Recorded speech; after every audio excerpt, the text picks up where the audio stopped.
So Jamie's thesis title today is, make sure I get it perfectly correct, Dynamic Modeling of Wind Farm for Closed Loop Control.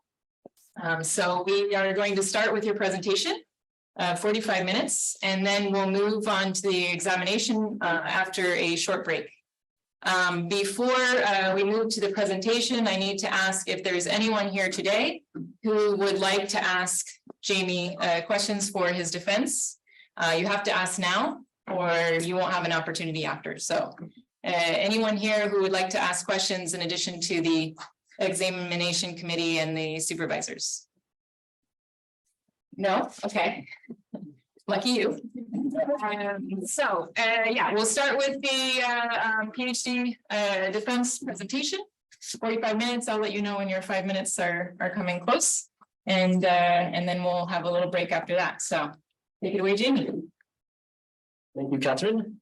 I'd like to thank the examination committee for joining me today to assess my work. And I'd like to thank all of you for joining me in person and online. So today I'm going to share some of the highlights from my PhD work. But before I jump into that, I want to start with an analogy. Imagine every day you drive from home to your workplace by car. Can you describe to me how you get to work? What route do you take, and what is the strategy you use to make it a successful journey? You could describe it to me in various levels of detail. You could show me on a map what route you take, and with a map you can see what roads you should take and what roads you should avoid to get to work on time and in one piece. But as we know, there is more to driving than just a map. For example, how do you even drive a car? Like, this map doesn't really describe that. When you're driving, you need to take into account traffic, other cars, pedestrians, cyclists. You need to respond to traffic signals. It's a lot more complicated than just looking at a map. Perhaps you can show me on some kind of simulator, maybe a car simulator, and here we can explore the intricacies and the nuances of driving a car and how to control your acceleration, your braking, your steering so that you get to work. But we could go maybe a bit more detailed. We're all human beings. We have a nervous system. We have signals which pass from our brain to our limbs, which control the steering of the car, which allows us to follow the route to go to work. Suddenly, the task of driving to work has become a bit more complicated. So there's a few takeaways we can take from this analogy. Firstly, the level of detail in the control strategy gets more complicated as we increase the detail of our system. And the other takeaway is that there is a level of detail which is perhaps too fine-grained to communicate a useful control strategy. It becomes a bit overwhelming to keep track of every muscle movement and neural impulse to drive a car. And it's not really a helpful way of communicating that. So this is kind of what I'm going to be describing to you in my PhD work. I won't be describing how to drive to work. I'll be describing how to control wind turbines, a wind farm. And as with this analogy, it becomes overwhelming to keep track of every fluid interaction that occurs within a wind farm. So the first thing I will be talking about relates to this first research question, which is about how do we strike this balance between having enough detail to capture the essential characteristics in a wind farm, but also keeping it simple enough to simulate in a computer. And once this is answered, I will move on to my second question, which is how do we actually control the wind farm using something called closed loop control? This is essentially how do we drive the car to work, but in this case, how do we control the wind farm? So before I jump into the details of what I did, I want to just quickly run through what a wind farm is, if you haven't heard of it before. A wind farm is a collection of wind turbines. Wind turbines are machines which convert wind into electrical energy. This is a picture of the famous picture of the Horns Rev wind farm, where the weather conditions are just right so that we can actually see the wakes coming out from behind of the turbines. So wakes are this area behind the turbine which have a reduced wind speed, and they're kind of unavoidable. And there are scenarios when you get your one wind turbine in front of another wind turbine, and this is quite annoying. it causes power losses in the downstream turbines, and it also causes increased structural damage to the downstream turbines because of the increase in turbulence. So this is something that wind farm designers have to try to overcome. Luckily, there are solutions. There is something called wind farm flow control, which is a way of mitigating these wake effects. And there's a few ways you can do it. One of the ways is you can take your upstream turbine and you can reduce the thrust force in this upstream turbine. And what this does is it will increase the wind speed for your downstream turbine. So you have a slight loss at the front of your wind farm and a slight gain in the back of the wind farm, and maybe you have an overall gain in power output. There's some other ways, and the way we're trying to be focusing on is called yaw steering or wake steering. And the idea here is that we misalign our upstream turbine so that the thrust force is misaligned with the wind, and this angle of misalignment is called the yaw offset. And because of this, because of conservation of momentum, the wake behind the turbine actually deflects away or away from the center line. And if we use this in a clever way, we can perhaps make the wakes miss the turbines downstream.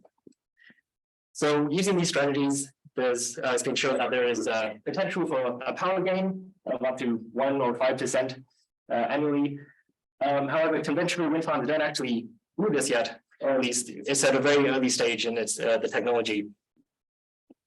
The majority of the literature focuses on simple implementations of the controller, which I'm calling open loop control. And there is knowledge gap on closing the loop in the controller. That is kind of how do we drive the car to work? How do we actually drive a car? In this case, how do we actually control the turbines to perform closed loop control and wake steering? And there's also knowledge gaps on how to actually simulate the wind farms in a way that we can simulate a closed loop controller. So today I'm going to just highlight 4 of the main contributions from my work. I'll start with the environment, how I actually implement the wind farm. And then I'll move on to performing open loop control. At least I'll just describe some of the improvements that I've done to help design open loop control. And then I'll go into the last part, which is about how to perform closed loop control on a wind farm. One of the steps is on something called model-free forecasting. And the next step is to bring it all together into designing a closed loop controller. So let's start with the simulation environment. So the way we simulate wind farms today varies in levels of detail. We have our steady state models on the left here. Actually, before I go into this, I'll just quickly describe what we're seeing because you're going to see a lot of figures like this. These are overhead views of a wind farm, the simulation of a wind farm. And the black lines here, or the dots on the left here, are turbines. And the colors you see are the speed of the wind. So these blue regions behind the turbines are the wakes. So on the kind of low level detail or the low fidelity side of the spectrum, we have steady state simulations. And these can work out the average wind field over a long period of time. And they can do this very quickly, and they're useful for wind farm optimizations, like layout optimizations or control optimizations. But they lack dynamics. They don't really tell us how we can actually control the turbines. So we can use something with a bit more detail or a lot more detail called computational fluid dynamics, or CFD. And this has a very highly resolved level of detail in the flow. However, it's computationally expensive. It requires a lot of computational resources to perform these simulations.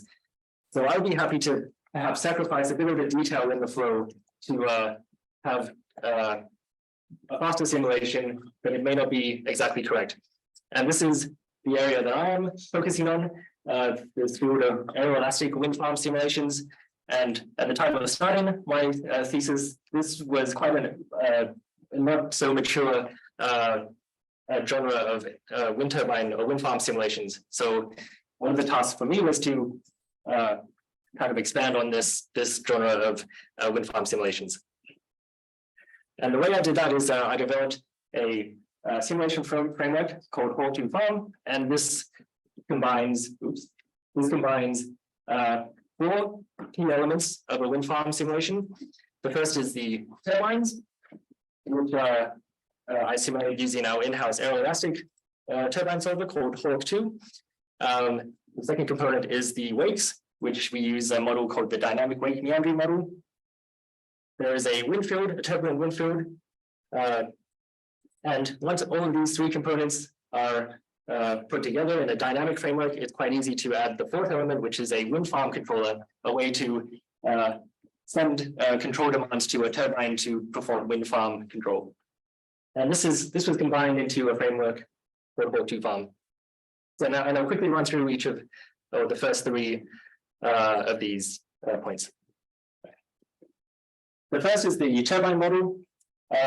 So we use an aeroelastic solver called Hawk 2, which is able to model the structural dynamics of each of the elements of the turbine, as well as the interactions with the fluid at the wind.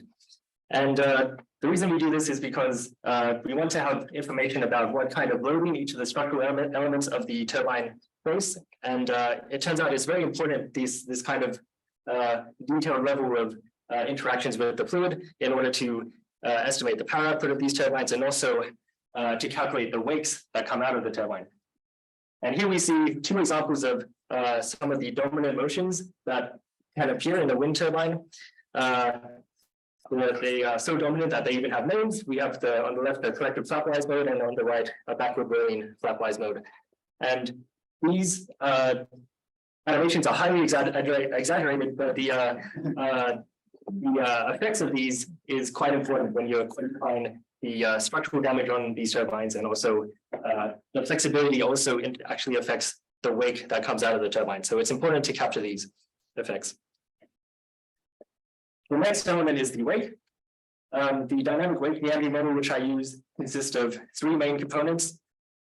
The first is the meandering and the deflection.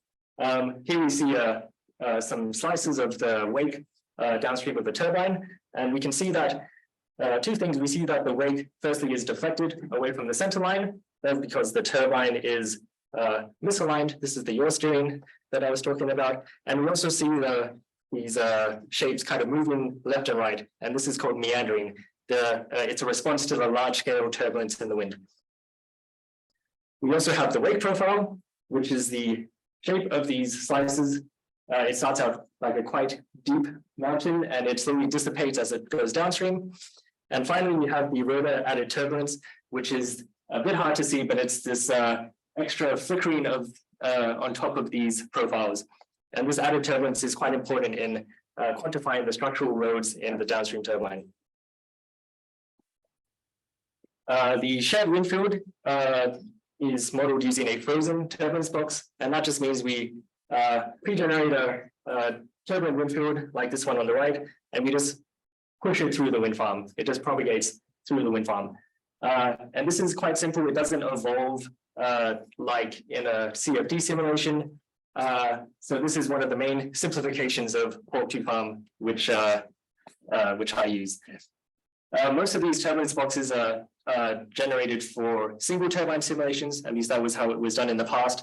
So I had to do some work to be able to simulate wind farm size turbulence boxes. And so a new turbulence generator was written for this, which took into account parallelization and memory management. So if you bring these three components together, we have Hawk 2 farm or Hawk 2 farm simulation, which we see on the right here. This is the Little wind farm located between Denmark and Sweden, and this is a simulation of it. And we can see the turbines, which are these lines, the wakes, which are these blue areas, and we also have this wind field, which is just pushing through, which is a collective wind field. And I'll get to the wind farm controller a bit later. So just a quick comparison with the higher fidelity or the higher detail model. This is on the left is Hawk 2 farm, the simulation framework which I worked on, and then this is the same scenario simulated in Ellipsis 3D, which is our in-house LES solver. And you can see there are some differences in just qualitatively. We see on the right that the fluid kind of curves up, and it just seems a bit more detailed than what we have in Hawk 2 farm. And if we take a look a bit more deeper into the details here, we can see a few more differences. We see, so here I took the wind speeds along these three colored regions of the wind farm, these three rows, and I extracted the wind speeds along these rows to see how they evolved as they pass through the turbine row. So on the right, at the top here, we have the CFD, the high detailed simulations. And we see a few things. We first see that the wind speed reduces before it hits the turbine, which is this line here. It gradually decreases as it passes through the turbine, and then it recovers before it hits the next turbine. In Hall 2 farm, we see something similar, but it's not quite the same. There is no induction zone at the front. There's no initial slowing down of the wind. There is this very sudden step as it passes through the turbine. But there is this recovery, which is kind of matching in both scenarios. So we can see that the flow is highly simplified in the Hall 2 farms simulation. But I claim that this is okay, because if we look at what happens exactly at the turbines, the results match pretty well. These are not fishes. These are distributions where the left one is a Hall 2 farm data points, and on the right is CFD data points. And they match well if the left and the right kind of mirror each other. So we can see in many of these distributions, so this top figure is the wind speed, then we have power output and rotor speed. These distributions match well for some of them, well, most of them. And for example, this one here does not match very well. The distributions do not match, and neither does this one. However, overall, I would say it's quite a good match, especially given how fewer computational resources were required to run the simulation. And there are, of course, many limitations to this simulation framework, this Hall 2 farm. One of them is this axisymmetric weight assumption. I assume that the weights are kind of just round. And this can be, there's been a lot of work on modeling code weights, for example, which may be able to make this a bit more, high infidelity. There's the frozen turbulence assumption, which I mentioned before. There are perhaps ways to use time varying turbulence or just run CFD in the background. And there's, of course, this missing induction zone. And we can, of course, add some induction modeling to that. And there are many more limitations, but I've just listed a few here. But this is the first major outcome of my PhD work, the development of Hall 2 farm. So what can we do with Hall 2 farm? One of the things that I've done is to help it assist in open loop control design. I mentioned a few times the damage of the structural elements of a wind turbine. And so with Hall 2 farm simulations, we can help generate models which quickly approximate this these fatigue loads, this fatigue damage in the structure of the turbine. And this is done by something called surrogate models. A surrogate model is something that can quickly approximate something which is very difficult to calculate. Fatigue loads are quite difficult to calculate. You need time series data of the turbine from Hall 2 farm, for example. But this takes some time to simulate, and it takes some time to work out what the fatigue load is. For wind farm optimizations, you need to be able to approximate these quantities very fast, so we can just run them over and over again to optimize something. So I've used Hall 2 farm to help generate surrogate models to estimate these fatigue loads.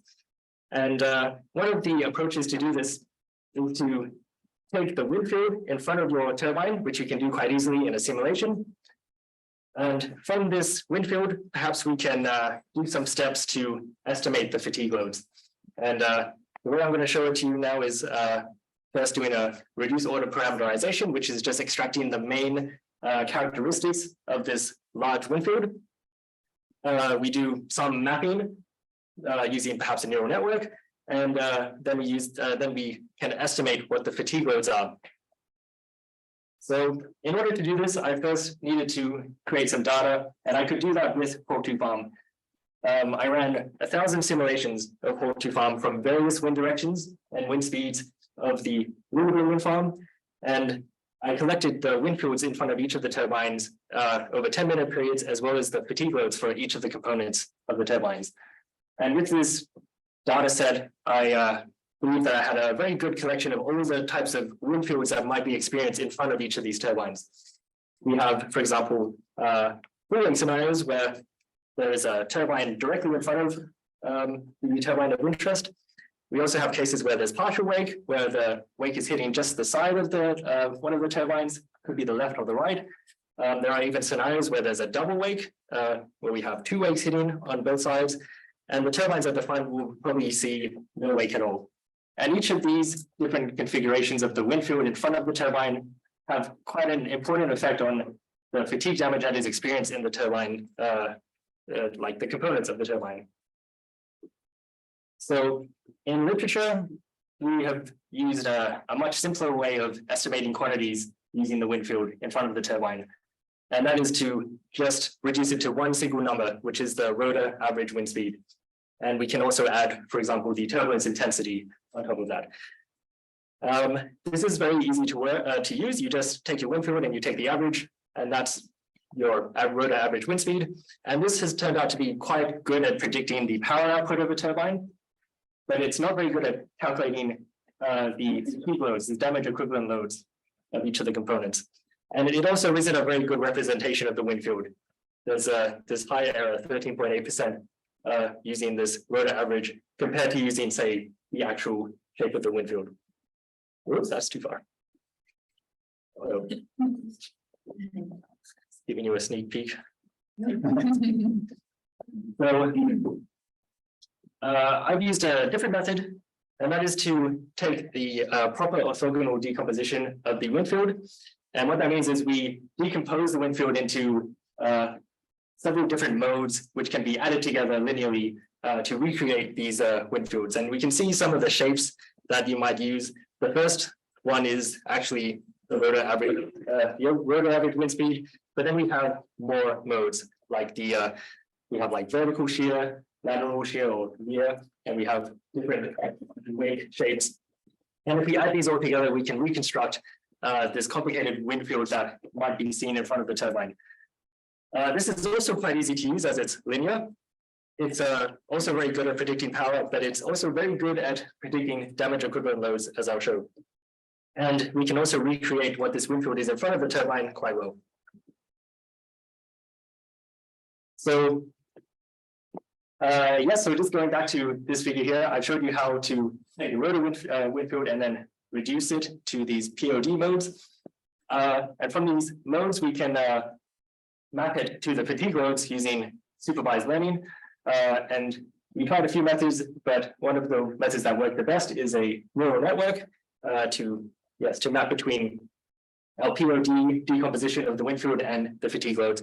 And by doing this, we're able to estimate fatigue loads of the various components and sensors on the turbine, which are these strange abbreviations here. And we were able to do so with 5 times error reduction compared to the methods that are used in literature today. And by doing this, we're able to quickly estimate fatigue loads, which could be used in an optimization framework. For example, in this smaller example with 9 turbines, we optimize the yaw set points of the turbines for different wind speeds, wind directions, and turbulence intensities.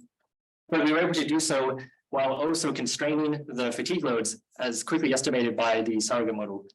And by doing so, we could get this frontier, this trade-off curve between how much energy you can increase in the wind farm by performing wind farm control and how much you increase the fatigue loads in the turbines.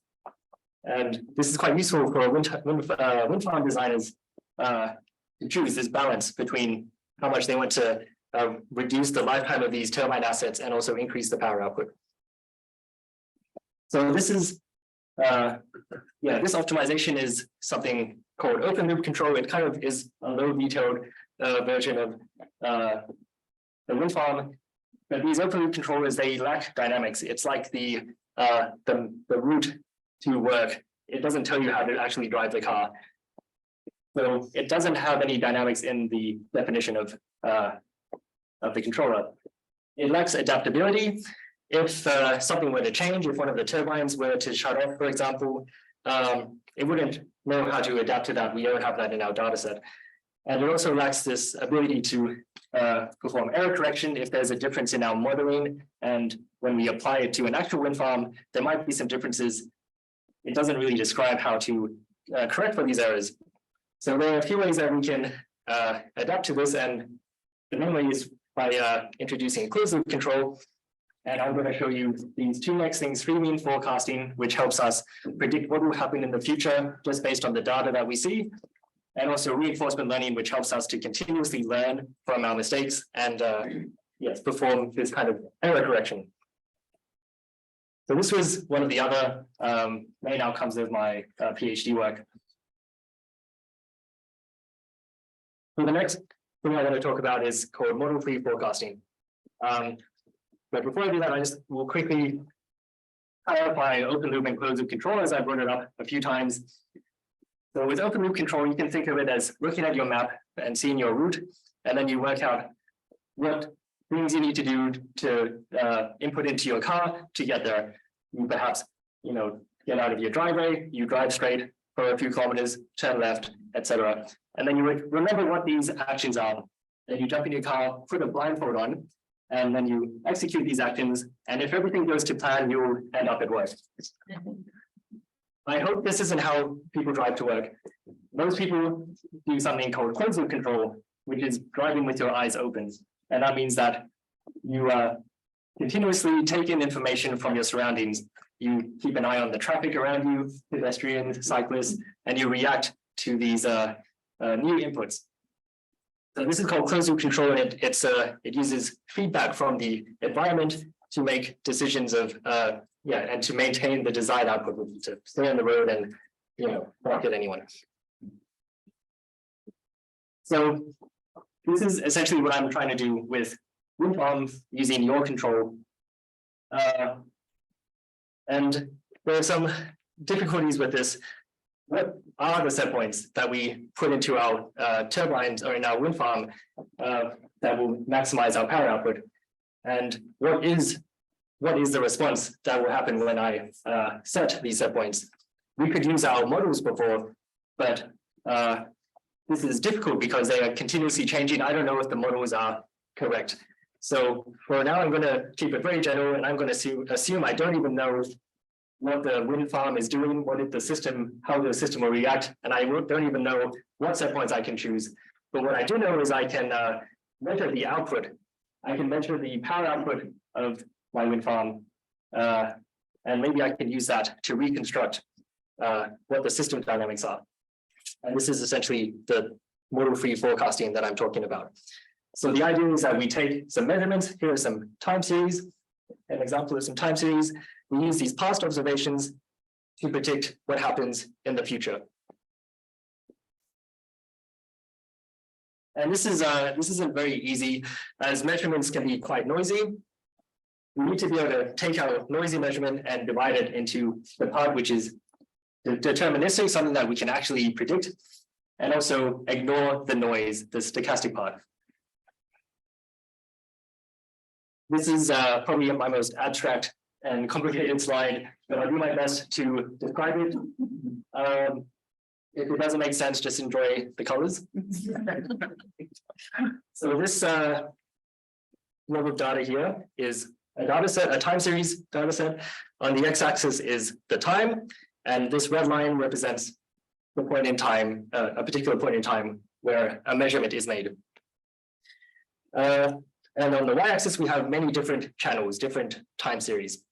So you can imagine that maybe each of these rows is the power output of a turbine, or perhaps the price of a stock, for example. It could be anything. So this data here was generated using something called a linear time varying system. And that is described by this figure down here. It's the complex plane. And on the complex plane are these dots. These are the eigenvalues. And the measurements that this system produces is described by the position of these eigenvalues. And they're continuously moving around, which means that when they move, they will produce a different kind of measurements. And we can see that, so like every time these eigenvalues will move, the data which is being output at this red line kind of changes. We have this kind of blue area, we have a more colorful area, we have kind of longer bars over here. So the question is, can we just look at these measurements, just record the measurements, and from those measurements, which are noisy, by the way, there's noise added on top, can we reconstruct our system, our linear system? And to do that,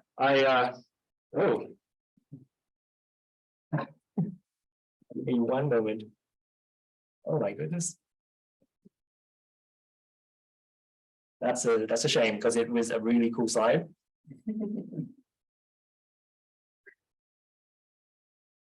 So you're gonna have to imagine that what I'm about to describe. So what I'm trying to do here is introduce this algorithm called the streaming dynamic mode decomposition algorithm, and it will take these measurements and it can reconstruct these eigenvalues exactly.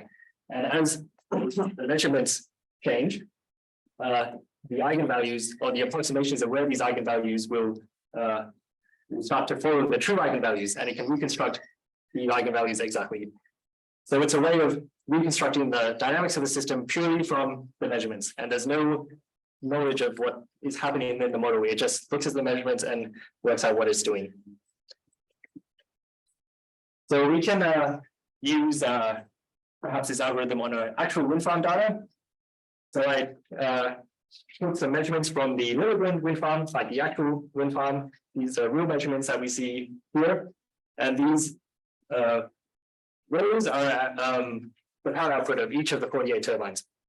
And this particular data set is quite difficult to work with, as the wind speed is varying quite a lot, and also the wind direction is changing. So we get these changes in the system, like the eigenvalues moving around in our previous system. So if we apply this streaming dynamic mode decomposition algorithm to this data, what we find is we're able to produce forecasts, quite good forecasts, and they beat our benchmark, which is persistent forecasting, by over 23%, and they also were able to beat all our other benchmarks. And what we see on the right here is an example of the power output of one turbine and the 5-minute ahead forecast. So the black line is the actual measurement from the power output of this particular turbine, and we see our SDMD approximation, which is this blue line here, and it cuts right through the middle. And what it's doing is it's determining the deterministic part of our system, which is able to predict, and it's ignoring a bit of these extra fluctuations, which unfortunately we are unable to predict. And this outperforms our benchmark, which is persistent forecasting. And there are some limitations to this.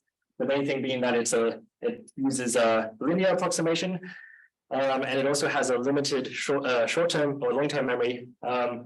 So if it observes some behavior at one time, it may forget what happens if it experiences that again a long time in the future, which means that it needs to relearn the dynamics. So but there are ways to solve this using something called extended dynamic mode decomposition to work with nonlinear systems, as well as perhaps adding some machine learning like neural networks to help with the limited long-term memory. So that was another main outcome of my PhD. So using this SDMD algorithm, I will use it to perform closed-loop control design, and I will use the whole two farm simulator to test it out, to give it a go. And the way I'm doing that is with something called reinforcement learning, which is a way of performing closed-loop control using machine learning methods. And the idea is it's a model-free controller, which learns simply from trial and error. It balances between exploration and exploitation. And to explain that, if we go back to our car example, when you learn to drive a car, you are taught to drive in different conditions. You learn to drive during the day, during the night. I don't know how you do it in Europe, but I assume you do it in icy conditions or rainy conditions as well.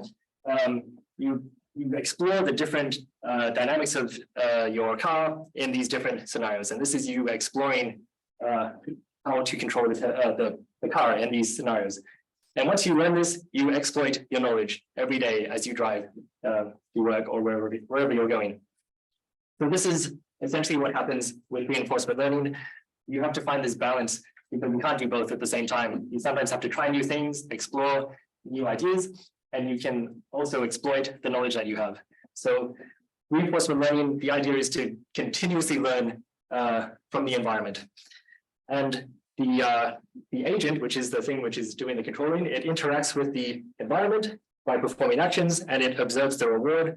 And as the environment changes, like the wind direction might change in your wind farm, or the wind speed might change, you will continually learn from this and adapt to changes. And this is ideal for controlling very complex dynamic systems. And the way that I was able to test this out was to run a whole tree farm simulation. So I ran dynamic whole tree farm simulations on this reduced, this smaller wind farm, this 4 turbine case. And I did simulations for various wind directions. I did one for example, a full wake case where the wind is in the direction of the wind turbine row, and also partial wake cases where the wind is slightly misaligned from the turbine row. And so I applied this reinforcement learning algorithm, which made use of this SDMD algorithm before. I really hope this animation works. Good. And instead of showing you the complicated equations, I'll just show you what it's doing. So this is the control algorithm in action. And this is at the very start of its learning process. And what we see is the turbines, when they turn a little bit green, I don't know if you can see that, they're turning, and they're doing this random turning, this exploration. And what it's trying to do here is trying to see what its actions, how its actions affect the overall system. And in this case, it's trying to maximize the power output of all the 4 turbines. And at the very start, it's not really doing anything useful. It's actually having some reductions in power output, which are these numbers below the turbines. And the collective farm power is just fluctuating around 0. If we look at the long-term time series, yes, the power output is not doing anything. The offset points are just bouncing back and forth, doing nothing important. And there's an increase in the fatigue loads in this upstream turbine because it's just doing nonsense right now. But it is learning and it's collecting information and trying to work out what is the direction that it should be turning. If we fast forward, you can see what the algorithm has learned. And it has learned that it should misalign all of the turbines in one direction, which is deflecting the wake kind of upwards in this plot. The first turbine sees a reduction in power output, as we can see in this, this figure here. But in return, the downstream turbines all have an increase in power, and the collective farm power, which is this black dotted line, is a positive number. It's about 15 to 20%. And we can also see the blade fatigue loads. This is just one of the many components on the turbine, but the blade loads have increased significantly for the upstream turbine. But the downstream turbines actually have a reduction in blade fatigue loads, and that's because they are essentially avoiding the wake which they used to see. And this has really helped at least the downstream turbines in reducing their fatigue loads. So there are some limitations to this as well. If yes, one of them is the slow learning rate. If we just jump back here and we look at the x-axis here, and we can see how long it took for this learning to occur. That's about 3 days before it really converged to an answer. And that's a long time. It's longer than you can really expect wind conditions to stay the same. So there is some work to be done there. There is a limited long-term memory. Again, this streaming dynamic mode decomposition algorithm has a short-term memory. If this wind farm sees a scenario which is still far in the past, it won't remember what to do there. So there is some work that can be done there. And another thing is, this is a single objective control. This whole presentation I've been talking about maximizing your farm power. There are other things you can do. For example, maximizing power with while reducing your fatigue damage. or responding to the grid, for example. So yes, there's a lot of work that can be done, and this opens up a lot of doors though. For example, we can perform a smart start. I showed how we can perform open loop control optimization using these surrogate models. We could perhaps use the results from that to help us inform this reinforcement learning algorithm for a good starting point of where to begin its search. And we can also use more state-of-the-art reinforcement learning algorithms, such as deep Q learning and policy gradients, which they use deep learning or deep neural networks in order to maintain a longer memory to be able to respond to these different scenarios which they've seen before. And we can also add this multi-objective control objective. So that's the final big contribution to my PhD work. If we look at kind of the big picture of where this fits into just wind farm or just wind energy research, with Hawkley Farm, I was going to broaden the field of aeroelastic wind farm simulations. I was able to enhance surrogate modeling methods for fatigue load predictions.